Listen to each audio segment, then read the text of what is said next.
Report a shot fired at officers trying to stop the vehicle. We have one officer shot. We got shots fired. Sounded like an automatic firearm. Copy, code red, shots fired. We have an active shooter. Inside the church. Active shooter inside the fairground. Active shooters, the controversies that surround them, and our opinions. And now it's Shots Fired with your hosts, TJ Kurgan, Fat Dark Earth, and Dinah Death Milberg. Just realized that we do a podcast where active shooters make us smile. But only when they end up non-active shooters in less than 2 seconds. Such as this one. Such as this one, because Jack motherfucking Wilson, you'll have to bleep that out, Jack MF'n Wilson put an end to this dude Quickly. in 2 seconds. Quickly. With a SIG, what was it, a 229. 229. 357 and, SIG. and 357 SIG. The round we thought was dead. So now this making a comeback. This, everybody, is Shots Fired episode podcast. Shots Fired podcast episode 38. 38. It's hard to believe we've done that many. Possibly the last of the year. I'm kind of hoping it is because it Yeah. took us a couple hours to get set up for this one. And who's that? What's that big fat thing sitting next to you over there? I can see a shoulder on the one video, but then I see a smile on the big one. The smiles right there. Say hi to Fat Dark Earth, everybody. Fat Dark Earth is running our production board. As well as a headshot by the looks of them. But they call those drug rugs, but that's a drug car cover. This is a Mexican 3XL. Take the hood down. Take that off. Take it off. Take it off. Bad idea. Just because we're doing a podcast about White Settlement, Texas, doesn't mean that you go all Klan on us. I was not ready For those of you that are listening to the podcast on traditional podcast media, Fat Dark Earth is wearing what some call a drug rug, although it's huge, and he just put his hood up, and it was very pointy and Way white. too pointy. It is not supposed to be that Very pointy. pointy and white. Don't wear that ever again like that, okay? So, White Settlement, Texas. Yes. The West Side Christian Church, I think. Oh, looks like it's West, just outside West Dallas, Freeway Fort Worth. Christian Church or something. Yeah. They had about 245 people in attendance after 10 a.m. on Sunday, and this is right after communion. You know, Christian people, communion, they get out of their pew, they stand in line, they go up and they get the bread of Christ, symbolic of Christ dying for their sins, and then they go back and say some prayers, and then they leave after that. That's towards the end of church, right? And so we've got actual video of this because they were live streaming the Eucharist or live streaming the Mass, essentially, because a lot of churches do that now. Yeah. They do it for the sick and the elderly and the wayward, like Fat Dark Earth that can't get out of their house and they just want to watch Christ's message every Sunday. Might be scared of, like lightning bolts coming down. Right, and this right. stuff, Lightning bolt can't come in and hit him in his own house, I doubt but it. meteors can. Yeah. So they're live streaming this. So we actually have video of this shit going down. And so originally this story comes out as Good Guy with a Gun. Yeah. It is the ultimate. As a matter of fact, that'll be the podcast title.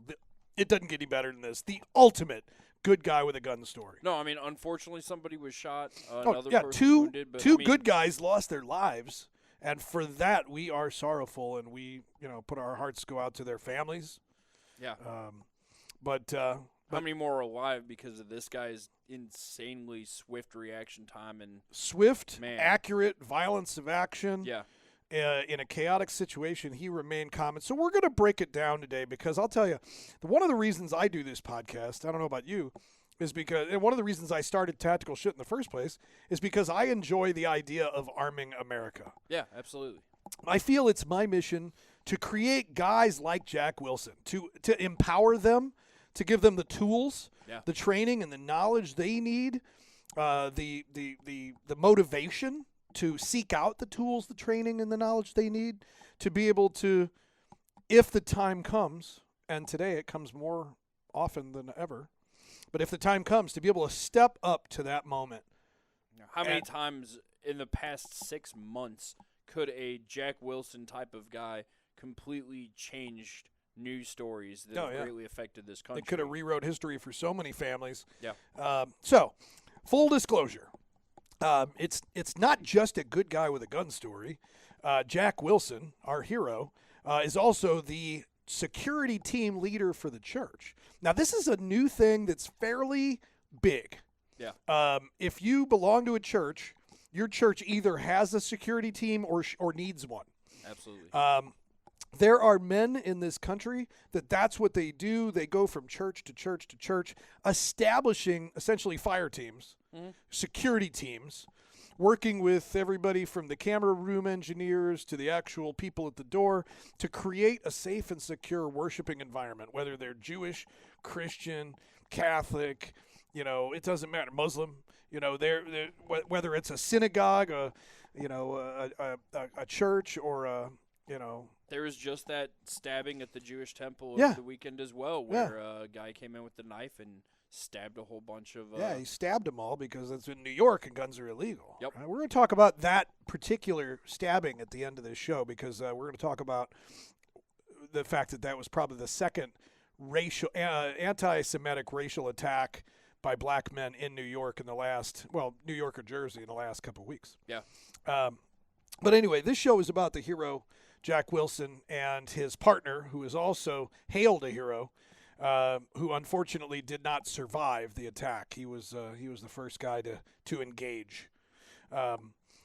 We'll have to pull up his name in a second. I don't have that in front of me right now. But so Jack Wilson is a 71-year-old dude. Mm-hmm. And not just any dude, he's an ex-law enforcement. And he also, according to his Facebook page, is the president or owner of On Target shooting training in Fort Worth, Texas. Did you read up on this at all? So this guy... Yeah, we will say this. It was not just some dude with a conceal and carry. He does, and again, this is what happens when you train. This guy had extensive firearms training. He owned and ran a range and training center. I didn't really see whether he instructed himself or not, but one would assume he did. But this guy, not only talks the talk, but he walks the walk. The guy trains. He has taken classes. I believe you said he was a law enforcement officer previous. The guy's got experience. He's had training more than the average gun owner probably. And it showed, hands down. That was not an easy shot to make on a paper target in the speed he did, let alone a hostile target. We're talking in less than 3 seconds, out of holster, rounds on target effectively. It's like 2 seconds. Yeah, at what, 20, 25 yards? It was 50 feet, so yeah, not quite 20 yards. Still, Yeah. in a situation where you just saw somebody get blasted, adrenaline dump and everything, people screaming, chaos everywhere. Yeah, he did not have a clear background. He actually says that in a minute. We've got a couple interviews we can play where he actually talks about how there was a half a second that he didn't have a clear shot. And that's the way this guy thinks. He thinks like us. Yeah. He thinks in fractions of seconds when the shit is going down. And so the other gentleman's name, the other hero, is Richard White. So Richard White was on the security team. He was part of this action. So the way this went down, we'll hear it in the hero's words in a second. But basically, this wasn't a surprise. Sure, him producing a shotgun was a bit of a shock. Yeah. But basically, they had already identified this guy as a potential threat, and they were watching him. And they were setting up to cover him, if anything should go down, be right. in an advantageous position. The shooter, who we'll leave nameless, was a local homeless person who had some run-ins with the law in the past, but nothing for any significant violence. And when he entered the church, he quickly drew the eyes of the security team because he was wearing a fake beard and some sort of fake wig. It's a little odd. And also, I think he had a hood up. And he was wearing a big, heavy coat, and I don't think it was that cold outside. So here's a guy wearing a heavy coat, a fake wig, and a fake beard that just comes in, sits down in church.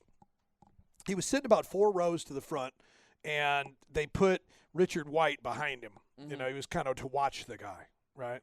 And then Wilson was off at about a 45-degree angle on the back wall, to him.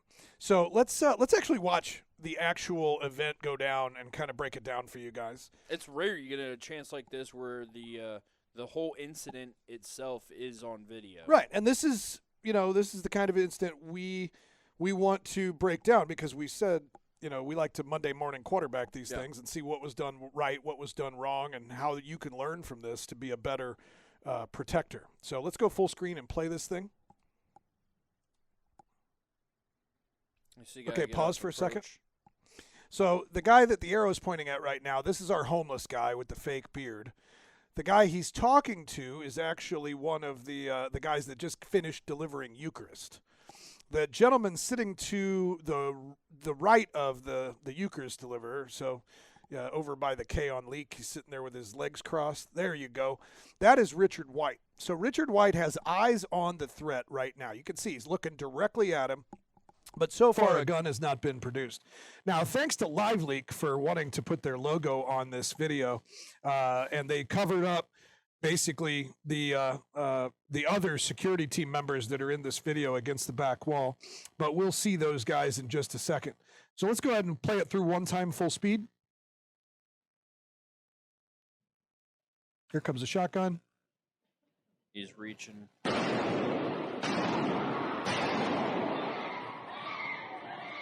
And just like that, it's over. 2 to 3 seconds. Two good guys are dead, one bad guy's dying on the floor. So let's watch that again one more time. So stop. Okay, so the shotgun has been produced here, and what you see is Richard White is going for his gun. Now, this, unfortunately, is the demise of Richard White.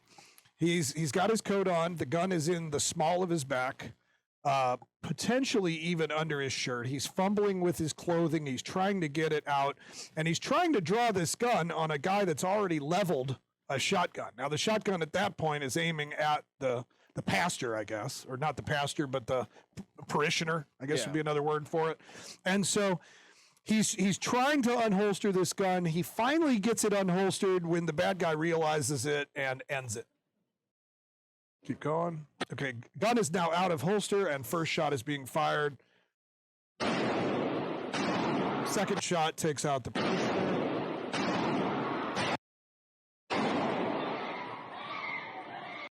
And then the third shot drops the shooter. Now the shooter, though, seems to also fire a third shot. You'll notice that there was a muzzle flash behind the shooter as he drops like a sack of potatoes. That was a sympathetic trigger pull as Mr. Wilson had taken the spaghetti out of one side of his head with the .357. So then you see, let's go ahead and back it up to the shots fired. Just back it up to the beginning. We'll play it through one more time because we like traumatizing our listeners. So here we have people enjoying their Sunday at church. 3 seconds later, 2 people are dead, bad guys on the ground. So Wilson goes over to cover. He gets gun on. Second gun heads over there. Third gun comes up the center aisle. Fourth gun comes out. Fifth gun comes out. Sixth gun comes out. Seventh gun comes out. This entire place is now aiming guns at this guy while he, in Wilson's words, quivers and dies on the floor. So now let's hear it from Wilson himself. I don't see myself as a hero. I see myself as doing what needed to be done to take out the evil threat. That's the way I approach it. That is, like I said earlier, that's how I am, processing this whole event. What are your plans for the rest of the day? All right. So now we get another interview, a much longer interview, where he tells the story of what happened. This is a day later. This is sometime this morning. We got this interview from a local TV station. Should be that one, I believe. Let's go ahead and go full on that. Your life. Many lives were Nope, saved. that's not it. Let's Father. back out of that one. God damn it, Dixon! Sorry. It's not that one. It is probably the one that's not the two that we just saw. Oh, you got to scroll down. It's because we scrolled up on that one. Oh. So it's down here. Here it is. Yeah. So let's go big on that one. That's what she said. When the individual first entered the building, there was concern. Red, kind of the flags went up. The individual was wearing a three-quarter coat, long coat, and had on a fake beard and a fake wig and a toboggan on that. At that point, made the security team members aware that there is, we need to, pay a little more attention to this individual. Went into the audio visual, actually had them turn a camera specifically on him, from that room, where they could actually, watch him. One of the individuals that was, shot yesterday, Richard, is also on the security team. He was sitting behind him about 4 feet to his right on the chairs on the back wall.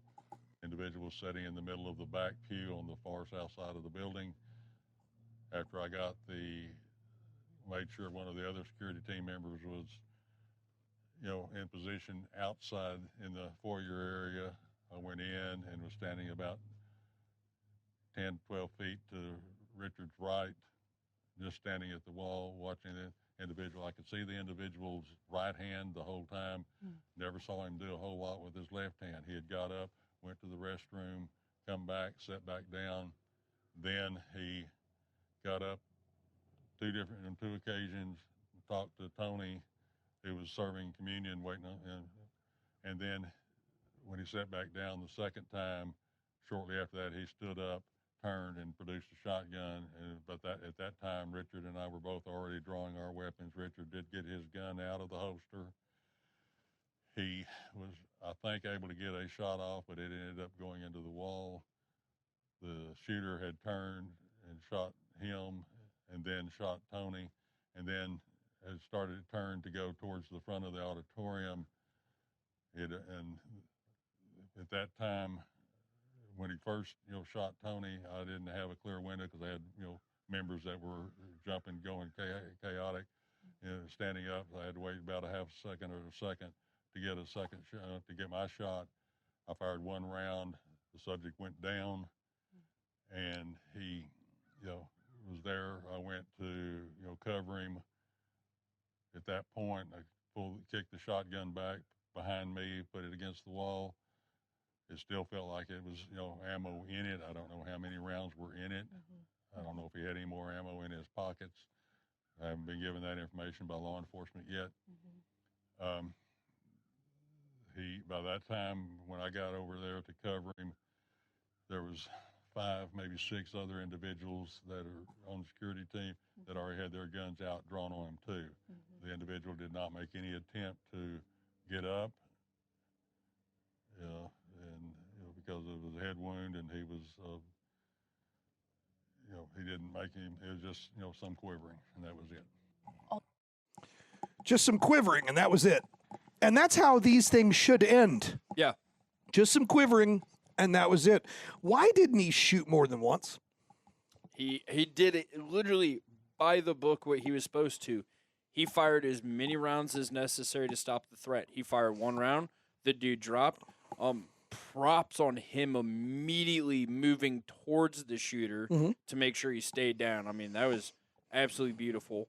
And one shot was all that needed. If the guy hadn't gone down, there's no doubt in my mind he wouldn't have fired, a follow-up shot or multiple follow-up shots. I was being somewhat. I wanted you to just answer for the people because, like what we saw in the UPS Miami thing. It's like, oh my God, I get to discharge my gun. Let's empty all the magazines. Yeah, let's drop the whole magazine. Well, this guy, one round, one kill, and that's all he needed because in less than 3 seconds he was able to unholster his. Let's back up. He was able to identify the threat, which they'd already done ahead of time. They knew it was a threat. But he saw the shotgun, identified the threat, unholstered his gun, shot a moving target in the head from across the room with people screaming and moving. Already has technically the drop on him because the weapon's already brandished and pointing. And he manages to save the day. Now, Richard, God bless him, he is a hero. He will die, and he's a hero. He tried to save that the people in the church, and had he succeeded, maybe the guy next to him wouldn't be dead right now. But let's talk about what Richard could have done differently. Drawn while he was still seated, not stood up until he had the firearm out and ready. Yeah. He could have had the firearm at the ready, behind the leg, under the jacket, in the arm like this. If you're really worried that this guy's going to produce something, it's a little easier to go like this than it is to, get it out from behind you. You could tell he hadn't practiced a lot with drawing the gun from that position. Yeah. And when you have an adrenaline dump, when somebody points a fucking shotgun at you, bye-bye. Your small motor skills are gone. This is why you'll hear Ben talk about it a lot. We encourage people, I get small at the back is convenient, but you are just blindly reaching for it behind your back. Yeah, which basically says, shoot me, shoot me, shoot me, I have a gun. Yeah, I mean, it's huge. Ask every gangbanger in St. Louis that's ever been shot. They got shot because they were reaching for something. You telegraph a ton doing that. Going right here to appendix is fast. I mean, by the time I realize what you're doing, you're already pointing a gun at my face. Right. You go to the small of your back, I already know why you're going to the small of your back. So he could have drawn while he was seated and had the guns tactically staged. Okay, obscured and staged. That's your idea. My thought is, okay, so you have to get up to draw that gun. But don't just get up and stand still. Move. Get off that fucking X. Yeah. Because that guy's going to have a tougher time shooting you on the move as you're drawing your weapon than if you just stand there and draw the gun in front of him. So I think that was a fatal mistake, but to just stand there and draw. He still did something, though. He did something. I'm in no way disrespecting this guy. Oh, absolutely not. Everybody's going to be like, oh, you weren't there. That's not what this is about. I'm not disrespecting him. I'm trying to learn. And I'm trying to help. It's called an after-action report. Yeah, I'm trying to help the people that care. Yeah. Learn from his sacrifice the mistakes that he made that ultimately cost him his life. Now, maybe that was a no-win situation. He was going to die either way. Never know. But moving off the X could have helped, right? Doing anything always increases your chance of living. Moving, dropping, taking cover behind the pew. The problem is at a local range, at most local ranges, you can't practice drawing your gun, and you sure as hell can't practice drawing your gun and moving off the X. No. Running and shooting, right? And that's why I'm a big, big believer in UTM training, as well as competitive shooting. If you could get out and just shoot some USPSA matches, you're at least gaming it, yes, but at least you're shooting and moving and shooting getting and outside your comfort zone. Yeah. So USPSA would be like the first step. IDPA, IDPA will get you killed, but the other thing is these churches, they should be training with sim rounds. And, just like law enforcement should be training with sim rounds. And that's why these guys, like our buddy, Fat Dark Earth, you remember Kyle? Kyle from WOFT, Kyle the painter. Kyle teaches Tony Blauer's spear program, 45-degree splayed fingers, right? That's what he does when he's not painting. He's got a painting contractor company in California, and he travels the world teaching people how to defend themselves. But his specialty is setting up church security teams. Maybe we'll be able to get him on in a future podcast. But that's the message that I want to come out of this podcast. If you belong to a church or some other organization where people congregate on a regular basis in peace, I highly recommend that if you don't already have an armed security team, get one. That you create one. And you do so with tactics, rules of engagement, and training. Communication. Because the police are minutes away. And this shit was over in 3 seconds. What I love to see, though, is that there was 6 or 7 people there. It reminds me of this old, I'm going to fud out for a second, but there's a Miami Vice episode where the lights go off in the courtroom and, lights come back on and everybody in the entire courtroom's aiming guns at the guy, the bad guy. You know, including like the chick at the typewriter. She's got Yeah. this giant 44 Magnum, and the judge is like, "You can put it away now, Martha." No, it was actually Miami Vice. That wasn't on Yeah, if you could find it, put the fucking clip in there. Yeah, no.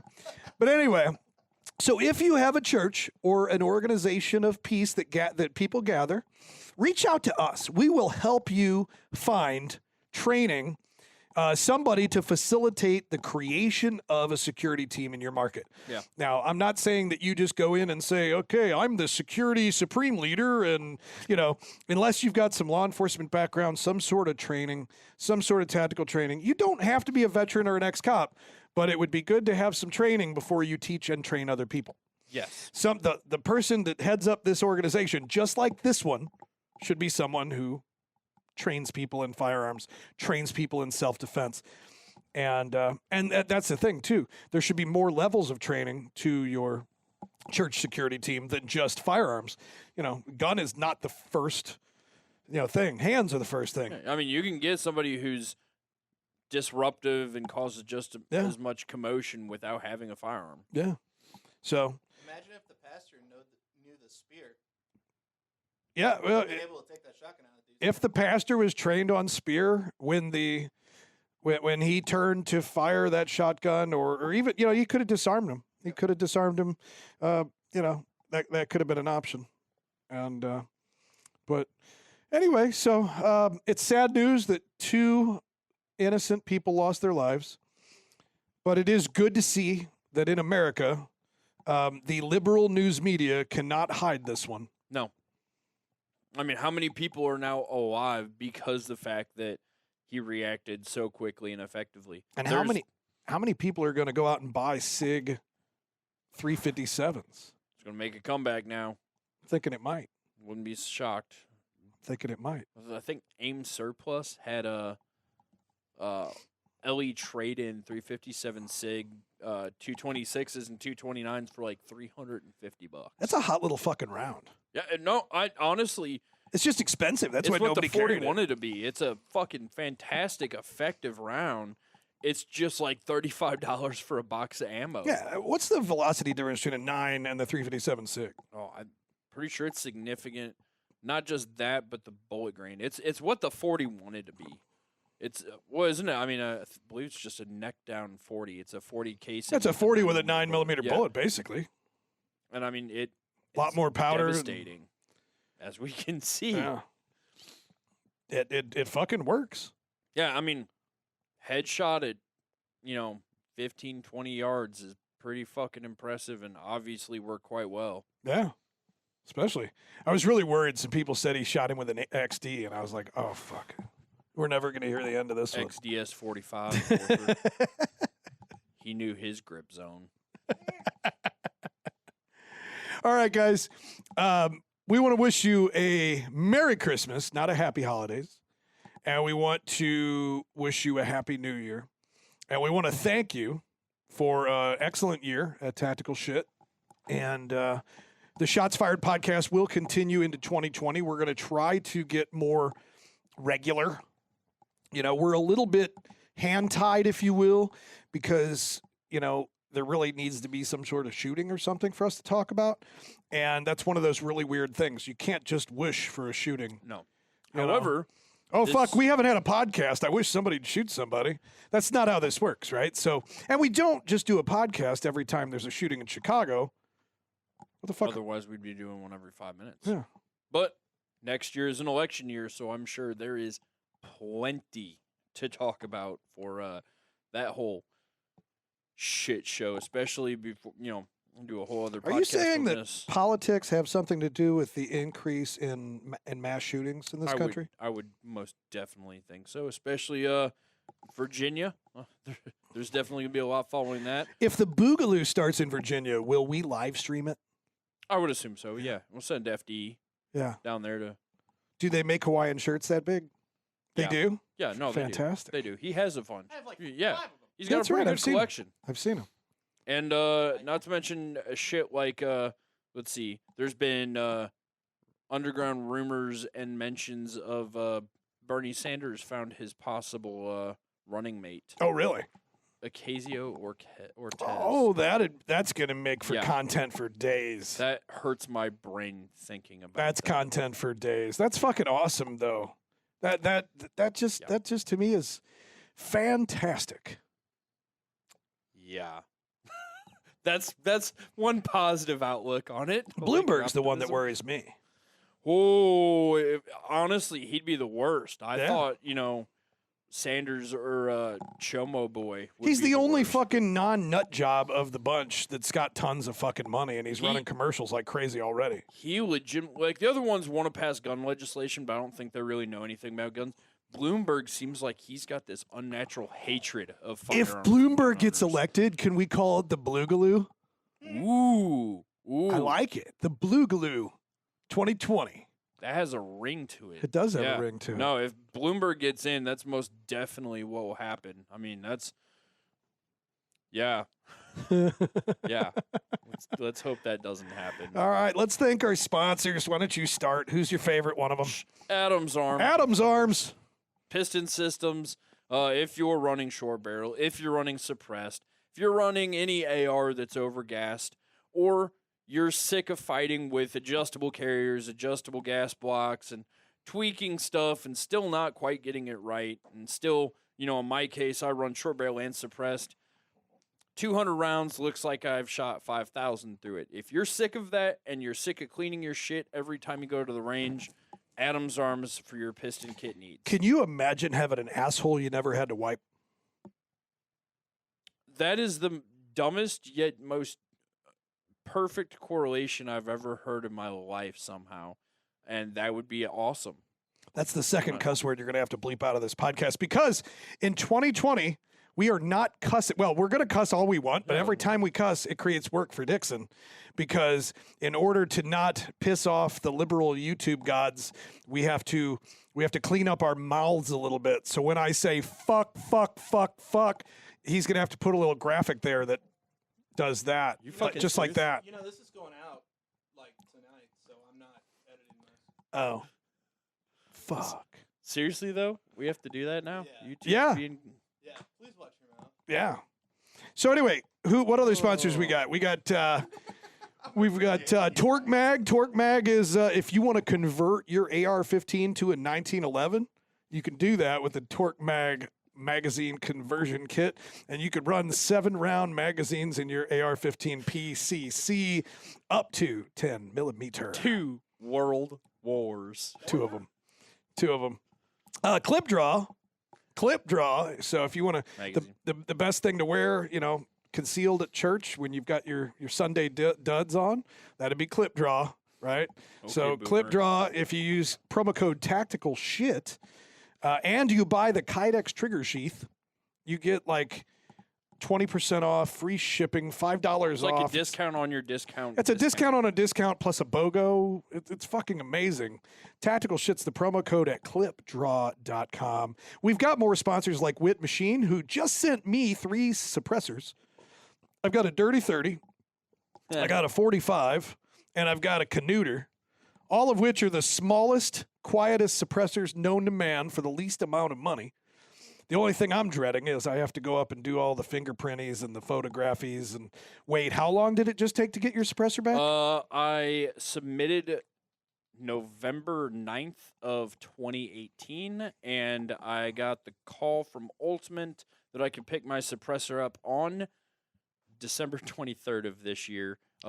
According to my stamp, it got approved December 9th. So 13 months to the day for approval. 13 months. Do you feel like you've had any extra hearing loss during that 13-month period?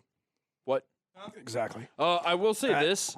That might have been due to, 5 different podcasts of me calling the ATF out, calling them a shit show, and then saying, well, I'll never see my stamp. I got my stamp, just they took their time. That could be it. Yeah. That could be it. So How's that your might have dog? something to do with it. Yeah. So, thank you guys. We have other sponsors to thank, but we are out of time. SHOT Show is coming right around the corner. SHOT Show. You see the way I cleaned that up? SHOT Show.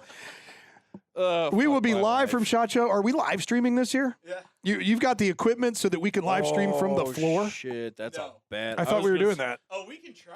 That's a horrible That's idea. what we're supposed to be doing. Yes, we are live streaming from SHOT Show if we can. That's what we were. Supplies. That's what we talked about. But anyway, we're going to be doing the thing, man. We're going to bring you guys SHOT Show. It'll be on Twitch, YouTube, Facebook, IGTV, the whole kit and caboodle. And we'll do a Shots Fired podcast as well as talk shit. I'm hoping to get some great interviews with the likes of JP Cervantes and possibly Dave Boone Benton, because we haven't talked. Maybe some Tig, maybe some Tonto, because we got a project. The reason I mentioned Dave Boone, Tig, and Tonto all in the same breath is because I am the executive producer for Ryan Weaver's upcoming short movie and music video, Arrival, which we're going to be shooting at Bat Defense in April of 2020. So if you're interested in being a sponsor of that badass sex trafficking flick, it's going to be about raising awareness about sex trafficking in America. Make sure to DM me. So comment if you've got any questions or if you just want to tell us that you hate us or whatever. You got anything else? No, SHOT Show. SHOT Show!